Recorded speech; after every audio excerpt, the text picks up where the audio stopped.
యెహోవా నీ నామము ఎంతో బలమైనది, ఎంతో ఘనమైనది, ఎంతో ఘనమైనది. యెహోవా నీ నామము. మోషే ప్రార్థించగా మన్నాను కురిపించితివి. మోషే ప్రార్థించగా మన్నాను కురిపించితివి. యెహోషువ ప్రార్థించగా సూర్య చంద్రుల నాపితివి. సూర్య చంద్రుల నాపితివి. యెహోషువ ప్రార్థించగా సూర్య చంద్రుల నాపితివి. సూర్య చంద్రుల నాపితివి. యెహోవా నీ నామము. Praise the Lord. దేవునికి మహిమ కలుగును గాక. బలపరిచే వాక్యము అనే ఈ కార్యక్రమాన్ని వీక్షిస్తున్న ఆత్మీయులందరికీ ప్రభువైన యేసుక్రీస్తు నామములో నా ప్రత్యేకమైన వందనాలు చెల్లిస్తున్నాను. చాలా సంతోషం. మరి అనేక దినాలుగా ఈ కార్యక్రమాన్ని వీక్షిస్తూ మీరు ఆత్మీయంగా బలపరచబడుతున్నారని నేను నమ్ముతూ దేవుని స్తుతిస్తూ ఉన్నాను. దేవుని యొక్క వాక్యము చాలా అవసరమైనది. ఈ దినాల్లో దేవుని యొక్క వాక్యమే మనకు కావలసిన శక్తిని, బలాన్ని, మంచి నడిపింపును దేవుడు తన వాక్యం ద్వారా మనకు అందిస్తూ ఉంటారు. కనుక వాక్యం వినేటప్పుడు దయచేసి మీరు వినుతున్న వాక్యాన్ని నిర్లక్ష్యంగా వినకుండా మనసు పెట్టి ఈ కార్యక్రమం ద్వారా దేవుడు నాతో ఏం మాట్లాడుతున్నాడు, నాకు కావలసిన సత్యం అందుతుందా, దేవుడు నా పట్ల ఆయన సంకల్పాన్ని తన వాక్యం ద్వారా ఎలా బయలుపరుస్తూ ఉన్నాడు అని ఆలోచించి మనసు పెట్టి దేవుని యొక్క వాక్యాన్ని వినండి. దేవుడు తప్పకుండా మనల్ని దీవిస్తాడు. పరిశుద్ధ బైబిల్ గ్రంథంలోంచి యోహాను పత్రిక 3వ పత్రిక 1వ అధ్యాయము, ఒకే అధ్యాయం ఉంటుంది. 1 నుంచి 4 వచనాలు చదువుకుందాం. పెద్దనైన నేను సత్యమును బట్టి ప్రేమించు ప్రియుడైన గాయునకు శుభమని చెప్పి వ్రాయినది. ప్రియుడా, నీ ఆత్మ వర్ధిల్లుచున్న ప్రకారము నీవు అన్ని విషయములలోనూ వర్ధిల్లుచు సౌఖ్యముగా ఉండవలనని ప్రార్థించుచున్నాను. నీవు సత్యమును అనుసరించి నడుచుకొనుచున్నావు గనుక సహోదరుడు వచ్చి నీ సత్య ప్రవర్తనకు వచ్చి సాక్ష్యము చెప్పగా విని బహుగా సంతోషించి తిని. నా పిల్లలు సత్యమును అనుసరించి నడుచుకొనుచున్నారని వినుట కంటే నాకు ఎక్కువైన సంతోషము లేదు. ప్రార్థనాపూర్వకంగా ఈ సందేశాన్ని వినండి. మన ఆత్మీయ జీవితాన్ని బలపరుచుకునుట ఎట్లు అనే అంశాన్ని మనం ధ్యానం చేద్దాం. మన ఆత్మీయ జీవితాన్ని ఎలా బలపరుచుకోవాలి అనే విషయాలు ఈ వాక్యపు వెలుగులో నుంచి మనం ధ్యానం చేద్దాం. గాయునకు యోహాను భక్తుడు రాస్తున్నాడు, ప్రియుడా నీ ఆత్మ వర్ధిల్లుచున్న ప్రకారము అంటాడు. అంటే మనిషి యొక్క ఆత్మీయ జీవితము లేక ఆత్మ ఎక్కడ ఆత్మ వర్ధిల్లుతూ ఉంటుందో అక్కడ వ్యక్తి జీవితం కూడా చాలా ఆశీర్వాదకరంగా ఉంటుంది. ఎవరి ఆత్మీయ జీవితంలో వారు వర్ధిల్లుతూ ఉంటారో ఆ వ్యక్తిని అన్ని విషయాల్లో దేవుడు ఆశీర్వదిస్తూ ఉంటాడు. ఒక మాటలో చెప్పాలంటే సహజంగా ఇక్కడ దేవుని యొక్క వాక్య వెలుగులో కొందరు భక్తుల జీవితాలను ధ్యానం చేస్తాం. దావీదు భక్తుడు 51వ కీర్తన రచించినప్పుడు తన అనుభవం నిజంగా తను ఆత్మీయ జీవితంలో పతనమైపోయాడు. పాపం వలన తాను పతనమైపోయి చాలా దుఃఖంలో మునిగిపోయాడు. భౌతికంగా చూస్తే అతనికి కావలసినవన్నీ ఉన్నాయి. కావలసిన మరి ధనం ఉన్నది, రాజరికం ఉన్నది, తన సింహాసనాన్ని ఎవరు లాక్కోలేదు, అది ఎక్కడికి పోలేదు, తనకేమీ తక్కువ కాలేదు. కానీ తను ఎంత రోధిస్తున్నాడో, తను ఎంత బాధపడుతున్నాడో, తను ఎంత నలిగిపోతున్నాడో, తాను ఎముకలు విరవబడినట్లుగా ఎంతో దుఃఖపడుతూ ఉన్నాడు. ఎందుకు అలా చేస్తున్నాడు? తన ఆత్మీయ జీవితం పట్ల తనకున్న అవగాహనది. నేను ఆత్మీయంగా పతనమైపోయాను అనే బాధ అది. అందువల్లనే తాను అలాగ చేయగలిగాడు. ప్రస్తుత దినాల్లో మన సమస్యలకి, మన దుఃఖాలకి, మన బాధలకు, మన యొక్క రకరకాల పరిస్థితులకు అతి ప్రాముఖ్యమైన సమస్య ఏంటంటే మన ఆత్మీయ జీవితమే. అది చాలామందికి అవగాహన లేక నా బాధలకి పలానా వాళ్ళు కారణం, నాకు నెమ్మది లేదు, నాకు శాంతి లేదు, నాకు సమాధానం లేదు, ఈ సమస్యలు నన్ను వెంటాడుతున్నాయి, అందువల్ల నేను ఇలాగున్నాను అని అంటూ ఉంటారు. అది కాదు. ముఖ్యంగా ఒక స్పిరిచువాలిటీ అనేది, ఆత్మీయ జీవితం అనేది నీ జీవితంలో ఎదుగుతున్నప్పుడు ఇవేవి నీకు దుఃఖాన్ని పుట్టించలేవు. చెరసాల్లో వేయబడ్డాడు పౌలు శీలుడు, ఏమీ దుఃఖపడలేదు, సంతోషం కీర్తనలు పడు, దేవునిని కీర్తించచ్చు, దేవునికి ప్రార్థన చేయొచ్చు, కీర్తనలు పాడుతుండేను. దేవునికి చెరసాలను ప్రార్థన చేస్తున్నారు. సింహాల బోన్లు దానియేలు మోకరించి ప్రార్థన చేస్తున్నాడు. అగ్ని జ్వాలల్లో షద్రకు మేషకు అబేద్నెగోలు హాయిగా తిరిగారు, వాళ్ళతో పాటు దేవుని దూత ఉన్నాడు. అంటే సమస్యలు లేవా? ఉన్నాయి. అగ్ని జ్వాలలు ఉన్నాయి, చెరసాలు ఉన్నాయి, సింహాల బోను ఉన్నది, ఇంకా భక్తులకు రకరకాల సమస్యలు ఉన్నాయి. ఏ భక్తునికైతే ఎన్నో సమస్యలు ఉన్నాయి, కానీ అవి వాళ్ళని ఏం చేయలేకపోయినాయి. వాళ్ళు చాలా చక్కగా ధైర్యంగా జీవించారు, తృప్తిగా జీవించారు, దేవుని స్తుతించారు, దేవునికి ప్రార్థించారు. కాబట్టి ఈరోజు ఈ కార్యక్రమం ద్వారా నీతో చెప్పడం ముందు నీ ఆత్మీయ జీవితం గురించి ఒకసారి ఆలోచించు. ఈ రోజుల్లో ప్రస్తుత దినాల్లో మన ఆత్మీయ జీవితం అభివృద్ధి చెందలేకపోవటానికి, లేకపోతే మనం బలంగా ఉండలేకపోవటానికి కొన్ని ప్రాముఖ్యమైన కారణాలు దేవుని యొక్క వాక్య వెలుగు నుంచి నేర్చుకుందాం. ఈ కారణాల వల్ల మనల్ని మనం సముదాయించుకుంటూ ఉంటాం, కానీ భక్తులు అలా చేయలేదు. కనుక నీవు ఆత్మీయంగా ఎదగలేకపోవటానికి అనగా ప్రార్థన చేసుకోవటం, బైబిల్ చదువుకోవటం, క్రమంగా దేవుని సన్నిధికి వెళ్ళటం, ఇటువంటి పరిస్థితులు నీవు చేయలేకపోతున్నట్టే దానికి కారణాలు ఏమై ఉండొచ్చు? సహజంగా మొట్టమొదటిగా చాలామంది చాలా అధికమైన పనులు ఒత్తిడి అని చెప్తుంటారు. కనుక ఈ పనులు ఒత్తిడి ద్వారా ప్రార్థించలేకపోతున్నాం అని అంటారు. బైబిల్ గ్రంథంలో దేవుని యొక్క వాక్యం ఏం చెప్తుందో చూద్దాం రండి. లూకా సువార్త 10వ అధ్యాయము 39వ వచనం చూద్దాం. ఆమెకు మరియను సహోదరి ఉండెను, ఈమె యేసు పాదముల యొద్ద కూర్చుండి ఆయన బోధ వినుచుండెను. మార్త విస్తారమైన పని పెట్టుకున్నట చేత తొందరపడి ఆయన యొద్దకు వచ్చి, ప్రభువా, నేను ఒంటరిగా పని చేయుటకు నా సహోదరి నన్ను విడిచిపెట్టినందున నీకు చింత లేదా? నాకు సహాయం చేయమని ఆమెతో చెప్పుమనెను. అందుకు ప్రభు, మార్తా మార్తా, నీవు అనేకమైన పనులను గూర్చి విచారము కలిగి తొందరపడుచున్నావు, కానీ అవసరమైనది ఒక్కటే. మరియ ఉత్తమమైన దాన్ని ఏర్పరచుకొనెను, అది ఆమె యొద్ద నుండి తీసివేయబడదని ఆమెతో చెప్పాను. మరియ మార్తల యొక్క ఉదంతాన్ని మనం చాలాసార్లు ధ్యానం చేస్తూ ఉంటాం. నిజంగా మార్త విస్తారమైన పనులు పెట్టుకున్న చేత తొందరపడి మాట్లాడుతుంది. మరియము ఉత్తమమైన దాన్ని ఏర్పరచుకుంది. ఆమె యేసు పాదముల యొద్ద కూర్చొని ఆయన బోధ వింటుంది. ఒక వ్యక్తి యొక్క జయాపజయాలు దేనిపై ఆధారపడతాయి అంటే ఆ వ్యక్తి సెలెక్ట్ చేసుకునే పని మీద ఆధారపడి ఉంటుంది. మార్తేమో విస్తారమైన పనులు పెట్టుకునుట చేత, అవసరమైన పని కాదు, విస్తారమైన పని, కానీ అవసరమైనది ఏదో మరియకు తెలిసింది. కనుక అవసరమైన పని ఏంటి? ప్రభు వచ్చాడు, ఆయన పాదాల దగ్గర కూర్చోవాలి, ఆయన బోధ వినాలి, ఆ బోధ ద్వారా తన ఆత్మీయ జీవితాన్ని కట్టుకోవాలి. పనులు ఉన్నాయా? ఉంటే తర్వాత చేసుకుందాం. పనులుంటే తర్వాత అవి చేసుకోవచ్చు. ప్రభు ఎప్పుడు అందుబాటులో ఉండడు. ఆయన వచ్చినప్పుడే సద్వినియోగం చేసుకోవాలి. ఆయన వచ్చినప్పుడు ఆయన పాదాల దగ్గర కూర్చోవాలి. దేవుని సేవకునిగా నేను చెప్తున్నాను, దయచేసి గమనించండి. నేను ఇంటర్ చదువుతున్న టైంలో ఒక మందిరానికి వెళ్ళాను. ఆ దైవజనుడు ఆదివారం ఆరాధన అయిపోయిన తర్వాత సువార్తకు వచ్చేవాళ్ళు రండి అని అందరినీ ఆహ్వానించాడు. సువార్తకు వచ్చేవాళ్ళు రండి అని చెప్పినప్పుడు నేను కూడా వెళ్ళటానికి ప్రయత్నించాను. తర్వాత ఒక సహోదరుని రమ్మంటే అతను, అన్న కొంచెం పనులు ఉన్నాయన్న, అందువల్ల రాలేకపోతున్నానన్న అన్నాడు. ఆ దైవజనుడు ఏం చెప్పారంటే, సహోదరుడా, నీవు ఈ లోకంలో పనులు నువ్వు చచ్చిపోయే వరకు ఉంటాయి. నువ్వు ఈ భూమి మీద నుంచి కన్ను మూసి వెళ్ళిపోయేదాకా నీకు పనులు ఉంటాయి. కానీ దేవుని సేవ చేసే భాగ్యము, సువార్త ప్రకటించే అవకాశం మనకి ఎప్పుడు ఉండదు. అవకాశం ఉన్నప్పుడే సద్వినియోగం చేసుకోవాలన్నాడు. నిజమే, ఆ దైవజనుల మాటలు ఎంత ప్రవచనాత్మకమైనవి. ఆ రోజుల్లో వీధుల్లో తిరిగాం, కరపత్రాలు అందించాం, గ్రామాల్లో తిరిగాం, ఇక్కడ అక్కడ తేడా లేకుండా అనేక మంది అన్యజనుల మధ్య చక్కగా సువార్తను ప్రకటించాం. వారు స్వీకరించారు, వాళ్ళు మరలా చెప్పమన్నారు. ఇలాగ ఎన్నో గ్రామాల్లో ఆ దినాల్లో దాదాపు 20 సంవత్సరాల క్రితం నేను చేసిన పనిని గురించి మాట్లాడుతున్నాను.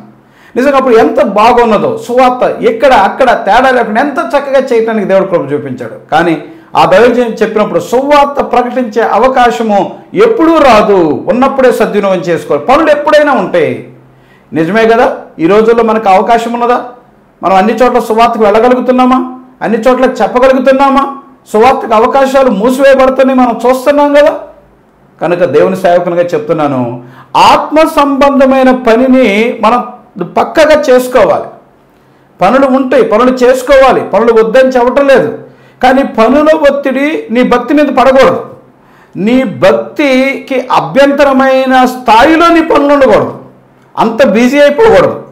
ఆర్ స్టాన్లీ అనే దైవజనుడు ఒక మాట చెప్పాడు, బిజీగా ఉండే వాళ్ళ గురించి. ఏం చెప్పాడంటే, బిజీ అంటే బీయింగ్ అండర్ సాటనిక్ యోక్ అన్నాడు. అంటే సాతాను యొక్క కాడి క్రింద ఉండటం అని చెప్పాడు. నువ్వు బిజీ అవటం అనేది దేనికి బిజీ అవుతున్నావు? అది నిజంగా నీ బిజీ అంత అవసరమైన బిజీయేనా? నీ ఆత్మను చంపి నిన్ను నరకంలో పడేసే బిజీ నీకెందుకు?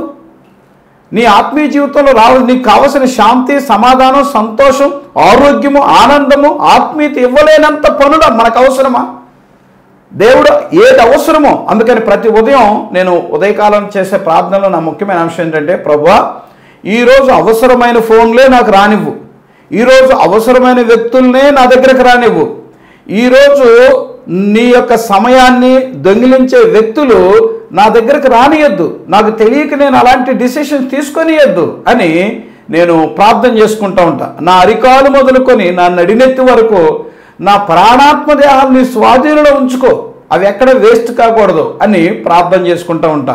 ప్రియ దేవుని బిడ్డ, ఈ కార్యక్రమం ద్వారా నీతో చెప్తున్న ఒక ముఖ్యమైన అంశం ఏంటంటే, దయచేసి నీ పనుల ఒత్తిడి ద్వారా నీ ఆత్మ వర్ధిల్లకుండా ఉంటుందేమో. ప్రియుడా, నీ ఆత్మ వర్ధిల్లుచున్న ప్రకారము నీవు అన్ని విషయాల్లో వర్ధిల్లుచు సౌఖ్యంగా ఉండాలని ప్రార్థిస్తున్నానని భక్తుడు చెప్పినట్లుగా నీ కొరకు కూడా నేను అదే చేస్తున్నాను. వినుచున్నవారు, ఈ కార్యక్రమం చూస్తున్నవారు, మీరు ఆత్మీయ జీవితంలో వర్ధిల్లాలి. మీ ఆత్మీయ జీవితంలో మీరు వర్ధిల్లితే మీరు అన్ని విషయాల్లో వర్ధిల్లుతారు. అన్ని విషయాల్లో వర్ధిల్లడం ద్వారా మీకు చాలా మేలు జరిగింది. ఆత్మీయ జీవితంలో వర్ధిల్లని వ్యక్తి, అనగా ఆత్మీయ జీవితంలో పతనమైన వ్యక్తి ఒకవేళ డబ్బులో వర్ధిల్లితే అది అతనికి హాని చేస్తుంది. ఈ లోకంలో ఇంకా వేరు వేరు విషయాల్లో అభివృద్ధి చెందినట్లు కనిపించిన ఆ అభివృద్ధి అతనికి అపాయమే కానీ ఆశీర్వాదం కాదు. కనుక అందుకనే సేవకునిగా బ్రతమలాడుతూ చెప్తున్న మాట ఏంటంటే, దయచేసి నీ పనుల ఒత్తిడిని నువ్వు సరిదిద్దుకో, సరిచేసుకో. పనులు ఎవరికి లేవు? మహారాజు దావీదు దినానికి 3 మారు ప్రార్థన చేసేవాడంట, 7 మార్లు స్తుతించేవాడంట. మరి మహారాజుకు అంత సమయం ఎట్లొచ్చింది? ప్రధానమంత్రి దానియేలు ప్రతి దినము 3 మారు యెరూషలేము దేవాలయం తట్టు కిటికీలు తెరిచి ప్రార్థించాడు. ఎంత ప్రార్థించాడంటే, అలాగా ప్రార్థన చేస్తే తన సింహాలపంలో పడవేస్తారని తెలుసు. ఇట్టి శాసనము సంతకము చేయబడినని ఎరిగిండి దానియేలు ప్రార్థన చేస్తూనే ఉన్నాడు 3 మారు. ఆ కారణం చేత తన సింహాలపంలోకి వెళ్ళవలసి వచ్చింది. అంటే వారికి ఎంత ప్రమాదాలున్నా, ఎన్ని పనుల ఒత్తిడున్నా, వారు తమ ఆత్మ సంబంధమైన జీవితం వర్ధిల్లకుండా ఏ మాత్రమో అభ్యంతరపరుచుకోలేదు. అవి వాళ్ళకి అభ్యంతరం కాలేదు. అదే ఈరోజు నీతో దేవుడు మాట్లాడుతున్నాడు. ఒకసారి ఆలోచించు, నీలో ప్రార్థనా జీవితం ఎందుకు తగ్గింది? ధ్యానం ఎందుకు తగ్గింది? ఏ పనులు వాటిని చంపేసినాయి? ఏ కార్యక్రమాలలో నువ్వు మునిగిపోయావు? అవి నీ ఆత్మకు ఉపయోగపడుతున్నాయా? నిన్ను ప్రభు రాజ్యాన్ని చేర్చడానికి ఉపయోగిస్తావు? అవి ఉపయోగకరంగా ఉన్నాయా? నీవు నీ కుటుంబాన్ని కట్టుకోవటానికి, ఆత్మీయంగా ఎదుగటానికి అవి ప్రయోజనకరంగా ఉన్నాయా? ఒకసారి ఆలోచిస్తావని ప్రేమతో తెలియచేస్తున్నాను. అలానే మనం ఆత్మీయ జీవితం, మన ఆత్మ వర్ధిల్లకుండా ఉండటానికి రెండవ కారణం. రండి, దేవుని యొక్క వాక్యపు వెలుగులో సమూయేలు మొదటి గ్రంథము 2వ అధ్యాయము 12వ వచనం చూద్దాం. ఇక్కడ ఏలీ కుమారుల గురించి వ్రాయబడి ఉన్న మాట మీకు జ్ఞాపకం చేస్తాను. ఏలీ కుమారుడు యెహోవాను ఎరుగని వారై మిక్కిలి దుర్మార్గులయ్యుండిరి. ఏలీ కుమారులు యెహోవాను ఎరుగని వారై మిక్కిలి దుర్మార్గులయ్యుండిరి. రండి, 3వ అధ్యాయము 19-20 వచనాలు చదువుదాం. సమూయేలు పెద్దవాడు కాగా యెహోవా అతనికి తోడయ్యున్నందున అతని మాటలలో ఏదియూ తప్పిపోలేదు. కాబట్టి సమూయేలు యెహోవాకు ప్రవక్తగా స్థిరపడనని దాను మొదలుకొని బేర్షెబా వరకు ఇశ్రాయేలీలందరూ తెలుసుకొనిరి. ఎంత అద్భుతమైన విషయము! నిజంగా ఏలీ కుమారులు మిక్కిలి దుర్మార్గులై ఉన్నారు. వాళ్ళ మధ్య సమూయేలు గొప్ప ప్రవక్తగా స్థిరపడ్డాడు. ఈ మాట చెప్తుంటే నిజంగా నేను చాలా ఆశ్చర్యము మరియు ఆనందము. సహజంగా మనం ఏమంటాం, మా చుట్టూ సరౌండింగ్స్ పీపుల్ సరిగా లేరండి, మా చుట్టూ ఉన్న మనుషులు ఆత్మీయులు కాదండి, మాకు మంచి సహవాసం లేదండి, మా సంఘంలో మంచివాళ్ళు లేరండి, మా ఇంట్లో మంచివాళ్ళు లేరండి, అందువల్ల నేను ఆత్మీయంగా వర్ధిల్లలేకపోతున్నాను, ఎదగలేకపోతున్నాను, అభివృద్ధి చెందలేకపోతున్నాను, నా ఆత్మను కాపాడుకోలేకపోతున్నాను అంటారు. నిజంగా వాళ్ళు చెప్పే విషయాలు నిజమే కావచ్చు, కానీ తమను తాము సముదాయించుకోవడానికి ఇలా కాకూడదు. గుర్తుపెట్టుకోండి, మన ఆత్మీయ జీవితం వర్ధిల్లకుండా చేసే రెండవ ఆటంకం మన సరౌండింగ్ పీపుల్, మన చుట్టుప్రక్కలున్న ప్రజలు. మన చుట్టుప్రక్కలున్న ప్రజల ద్వారా, మనతో ఉన్న ప్రజల ద్వారా మన ఆత్మీయ జీవితం వర్ధిల్లకుండా ఆటంకపరచబడుతుందా? అలాగైతే నువ్వు సమూయేలును ఒక సవాలుగా, ఒక అద్భుతమైన సాక్ష్యంగా నువ్వు గుర్తుపెట్టుకో. మిక్కిలి దుర్మార్గులు ఏలీ కుమారులు, యాజకుని కుమారులు, సేవకుని పిల్లలు. అటువంటి సేవకుని పిల్లలు మిక్కిలి దుర్మార్గులై ఉంటే, ఒక సాధారణమైన కుటుంబం నుంచి వచ్చిన సమూయేలు చిన్న వయసులోనే వాళ్ళ మధ్య పెరుగుతూ, ఆ చిన్న వయసులో కూడా వాళ్ళ ప్రభావం తన మీద పడలేదు. తను చాలా విశ్వాసంతో, భక్తితో, ఆత్మీయతో ఎదిగాడు. దేవుడు తనతో మాట్లాడాడు. నిజంగా సమూయేలుని పిలిచాడు. ఏలీ గురించి సమూయేలుకు బయలుపరిచాడు. చివరికి సమూయేలు యొక్క మాట నిజంగా దాను మొదలుకొని బేషువ వరకు దేవుడు ఏదీ తప్పిపోకుండా చేశాడు.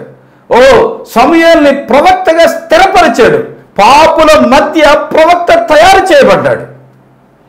దేవునికి అసాధ్యమైనది ఏదీ లేదు. గట్టిగా ఆమేన్ చెప్పండి వింటున్నవారు. దేవునికి అసాధ్యమైనది ఏదీ లేదు. కనుక సేవకునిగా బ్రతిమలాడుతున్నాను, దయచేసి అయ్యా పాస్టర్ గారు, దేవుని సేవకులు, మా మధ్య ఉన్న పరిస్థితులు బాగలేవు, నేను అందుకే పడిపోయాను అని చెప్పకండి.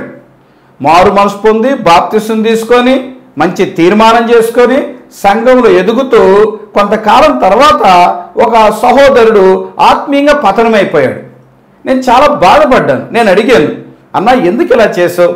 నువ్వు ఎంత చక్కగా వాక్యం విన్నావు, నువ్వే సాక్ష్యం ఇచ్చావు, నువ్వే బాప్తిసం కావాలన్నావు, తీసుకున్నావు, నువ్వు చక్కగా ఎదుగుతున్నావు, అనేక స్థలాల్లో నిన్ను నిలబెట్టి ప్రజల మధ్య సాక్షిగా నిన్ను చూపించాను, కానీ ఈరోజు నువ్వు ఇంత దారుణంగా మరలా త్రాగుడుకు బానిస అయిపోయావు, ఎందుకు ఇలా చేసావు అని అడిగాను. అంటే ఆ సహోదరుడు బాధతో చెప్పిన మాట ఏంటంటే, అన్నా మీ దగ్గర సంఘంలో ఉన్నప్పుడు నేను ఆత్మీయంగానే ఉన్నాను, నిజమే, కానీ నేను బెంగళూరు ప్రాంతానికి పనులకు వెళ్ళాను. అక్కడ నాకు సరైన సంఘం లేదు, సరైన వాక్యం నాకు అర్థం కాలేదు, మన భాష లేదు అక్కడ, నేను చేసే పనులు కాడ నేను అలా ఆత్మీయంగా పతనమైపోయాను. నా చుట్టూ ఉన్నవాళ్ళు లోకస్తులు, వాళ్ళకి భక్తి తెలియదు, వాళ్ళకి ప్రార్థన తెలియదు, నాకు వెళ్ళటానికి లేదు. సో ఇటువంటి పరిస్థితుల్లో నేను క్రమక్రమంగా దిగజారిపోయి నా ఆత్మీయ జీవితంలో పతనమైపోయానన్నా అని చెప్పాడు. నిజంగా అతను చెప్పిన మాట వాస్తవమే కావచ్చు, కానీ తన జాగ్రత్త తనకు ఉండొద్దా? సమూయేలు అలా అనుకున్నాడా?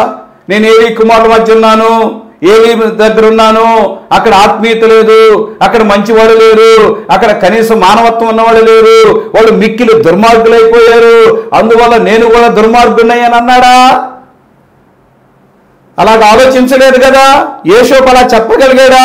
మా అన్నయ్యలు 10 మంది చెడ్డవారే, ఆ 10 మంది చెడ్డన్నల దగ్గర నేను మంచివాడిగా ఎలా ఎదగలను, నేను కూడా అలానే పాడైపోయాను అని యేషోపు అన్నాడా? అనలేదే. చెడ్డ అన్నల మధ్య ఆత్మీయంగా ఎదిగాడే, చెడ్డ సేవకుల మధ్య కూడా ఆత్మీయంగా ఎదిగాడే సమూయేలు. ఈరోజు నీ సరౌండింగ్స్ బాగుంటాం మంచిది, మంచి సహవాసాన్ని ఎన్నుకో, మంచి సంఘం ఎన్నుకో, మంచి ఆత్మీయుల మధ్య ఉండు, ఆత్మీయులతో సహవాసం చేయి, రైట్, మంచిది, ఇవన్నీ చెయ్యి. కానీ కొన్ని పరిస్థితుల్లో, కొన్ని అనివార్య కారణాల్లో ఒకవేళ నీ చుట్టూ మిక్కిలి దుర్మార్గులు ఉండొచ్చు, మోసగాళ్ళు ఉండొచ్చు, కపట సహోదరులు ఉండొచ్చు, అన్యాయం చేసేవాళ్ళు ఉండొచ్చు, అబద్ధాలు చెప్పేవాళ్ళు ఉండొచ్చు, త్రాగుబోతులు ఉండొచ్చు, తిరుగుబోతులు ఉండొచ్చు. అటువంటి వారి మధ్యనే నువ్వు ఉద్యోగం చేయవలసి రావచ్చు. అటువంటి వారి మధ్యనే నీ జీవనోపాధి కొరకు, బ్రతుకుదేరు కొరకు పనులు చేసుకుంటూ ఉండవచ్చు. రకరకాల మనస్సాక్షి చంపుకున్న ప్రజల మధ్య నీ జీవితాన్ని కొనసాగించవలసి రావచ్చు. అయితే ఆ ప్రజల మధ్య నీ ఆత్మ వర్ధిల్లకుండా నువ్వు ఏమాత్రము జాగ్రత్తగా ఉండు. నీ ఆత్మ వర్ధిల్లకుండా నువ్వు ఎక్కడా కూడా నష్టం చేసుకోకూడదు. జాగ్రత్తగా ఉండాలి. నాకు ఒక సహోదరుడు, అన్న దుబాయ్లో జాబ్ వచ్చేటట్లుంది, మరి వెళ్ళొచ్చా? మరి అక్కడ సరైన సంఘం ఉండదు, సహవాసం ఉండదు, నా ఆత్మీయ జీవితానికి నష్టం జరిగిద్దేమో అనిపిస్తుంది అని చెప్పాడు. నేనేమన్నానంటే, ప్రార్థన చేసుకొని వెళ్ళు, ప్రభు నడిపింపిస్తే తప్పకుండా వెళ్ళు. దుబాయ్కి వెళ్ళటము దేవుడిచ్చిన ఉద్యోగం అని నీకు అనిపిస్తే నువ్వు ఆగొద్దు. చర్చి లేదు, సేవకులు లేరు, వాక్యం లేదు అని చెప్పి ఆగబాకు, ఆ జాబుని మానుకోబాకు. ఎందుకో తెలుసా? దుబాయ్లో చర్చి లేదు కాబట్టి ఒక క్రైస్తవ బిడ్డగా నేను పంపిస్తున్నాడేమో. అక్కడ అవకాశాలు ఒకవేళ లేవు అని చెప్పి అక్కడ ఇబ్బంది పడుతున్న ఆత్మీయులకి నువ్వే ఒక చర్చి అయిపో. నీ ఆత్మీయత నువ్వు కాపాడుకో, నీ ఆత్మీయత నువ్వు బలపరుచుకో. ఎక్కడైతే ఏమి ఈ ప్రపంచంలో కొన్ని చోట్ల కొన్ని అవకాశాలు ఉంటే కొన్ని చోట్ల ఉండకపోవచ్చు.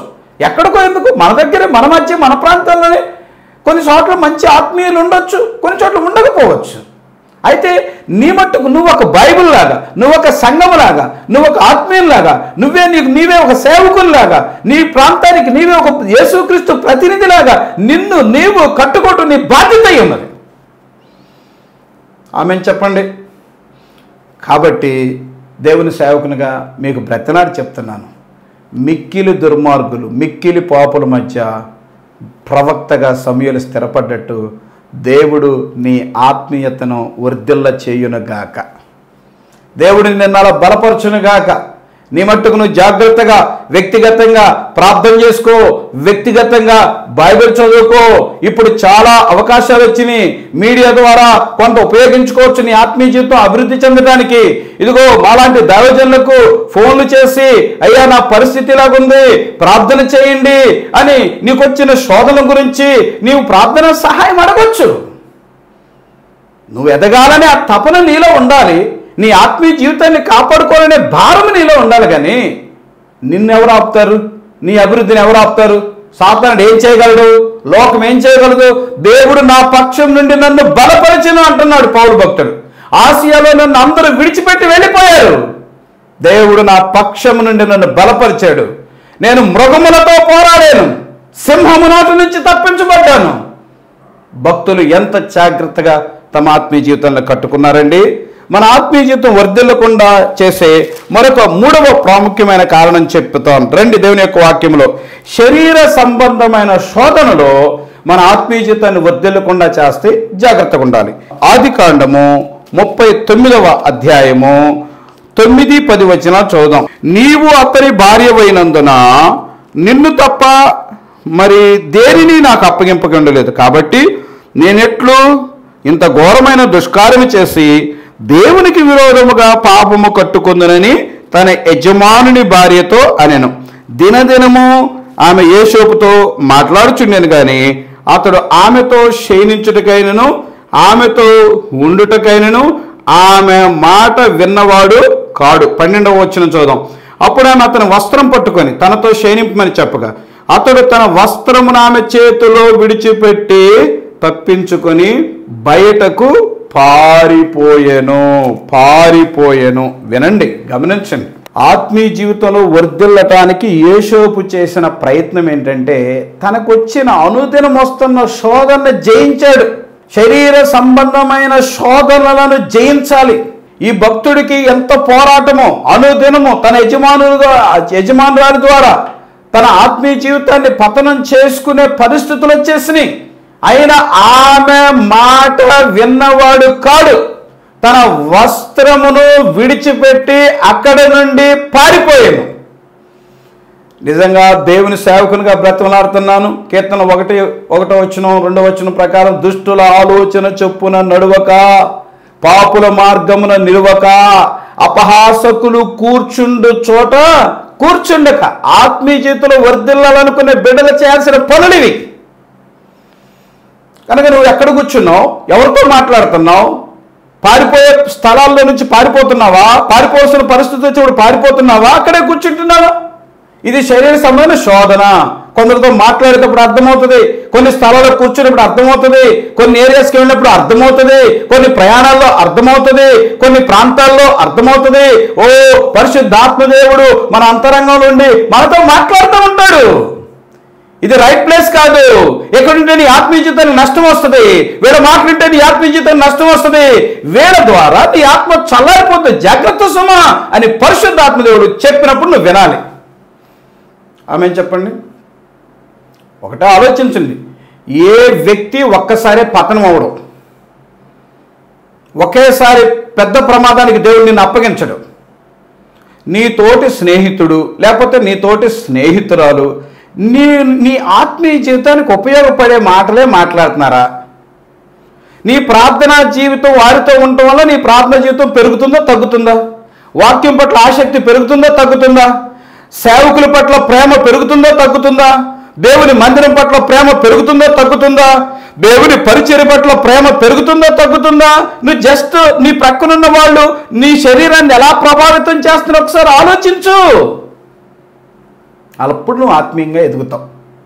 నీకు అర్థమైందా? ఓ వీళ్ళ దగ్గర కూర్చున్నందువల్ల నేను చాలా నష్టపోయేటట్టున్నాను, ఈమె మాట వింటే నష్టపోతాను, ఇతని మాట వింటే నష్టపోతున్నా, గ్రహింపు వచ్చినప్పుడు అక్కడి నుంచి పారిపో. వాళ్ళు బలవంతంగా పట్టుకున్నా పారిపో.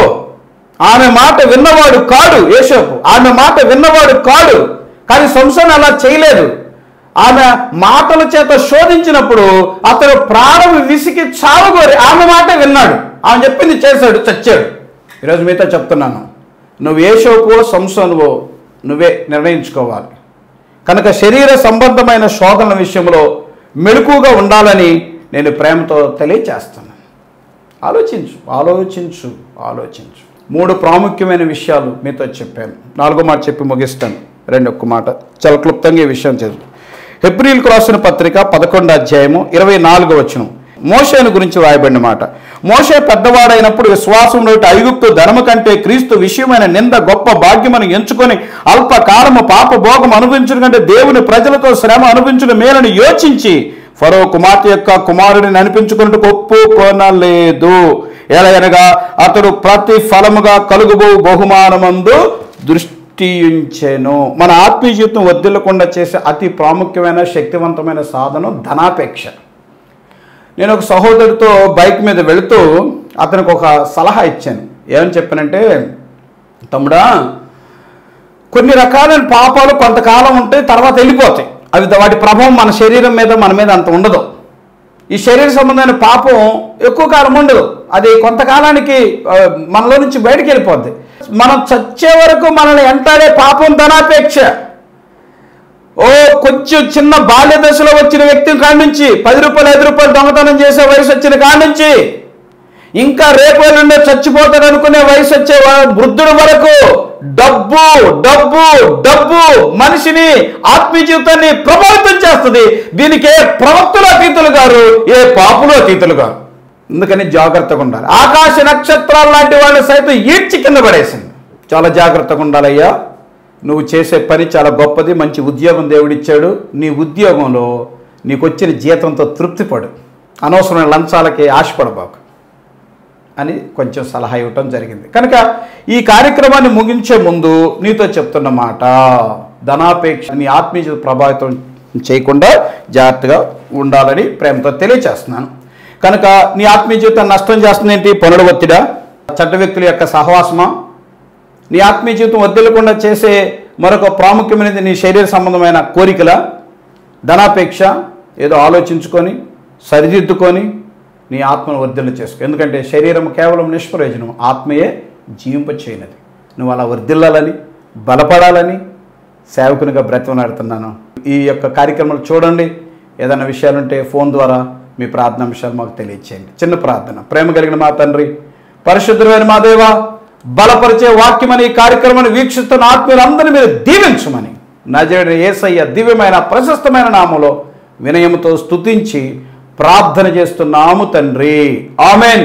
మన తండ్రి అయిన దేవుని ప్రేమ, కుమారుడైన యేసుక్రీస్తు వారి కృప, పరిశుద్ధాత్మ దేవుని అన్యోన్య సహవాసము సదాకాలము మనందరికీ తోడై నడిపించును గాక. ఆమేన్. ఆమేన్. మీ అందరికీ వందనాలు. God bless you all.